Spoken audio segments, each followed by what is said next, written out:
Di sebuah desa kecil yang dikelilingi hutan lebat, penduduk sering mendengar cerita tentang seorang perempuan muda yang muncul di dalam hutan saat malam tiba. Wajahnya pucat, matanya kosong, dan gaunnya selalu tampak basah seperti habis berjalan di dalam sungai.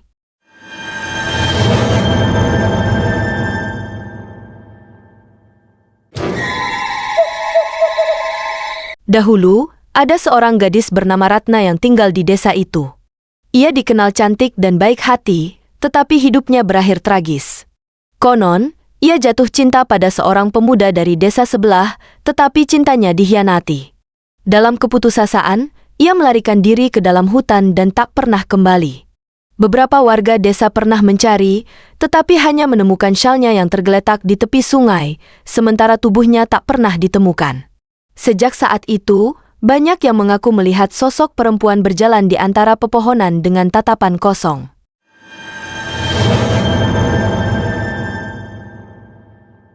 Beberapa nelayan desa yang pergi memancing di sungai bahkan mendengar suara tangisan lirih yang berasal dari dalam kabut. Suatu malam, seorang pendaki bernama Arman yang tak percaya pada mitos memutuskan untuk menjelajahi hutan itu sendirian. Dengan membawa senter dan pisau kecil untuk berjaga-jaga, ia berjalan semakin dalam. Malam itu sunyi, hanya suara burung hantu dan gesekan angin di antara pepohonan.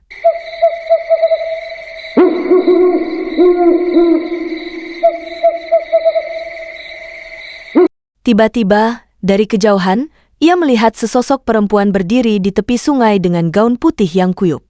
Arman terdiam, berpikir apakah itu hanya ilusi.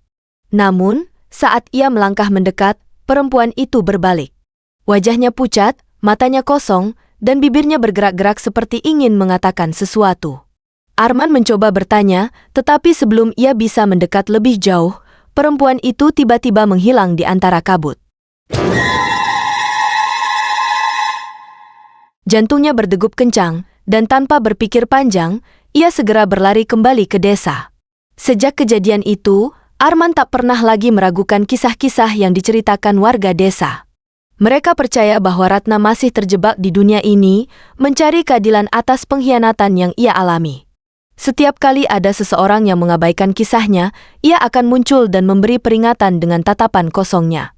Apakah Ratna hanya legenda, ataukah rohnya benar-benar masih berdiam di dalam hutan? Tak ada yang tahu pasti, tetapi satu hal yang jelas, tak seorang pun berani masuk ke dalam hutan itu setelah matahari terbenam. Jangan lupa, like dan share jika kamu ingin lebih banyak kisah seram seperti ini.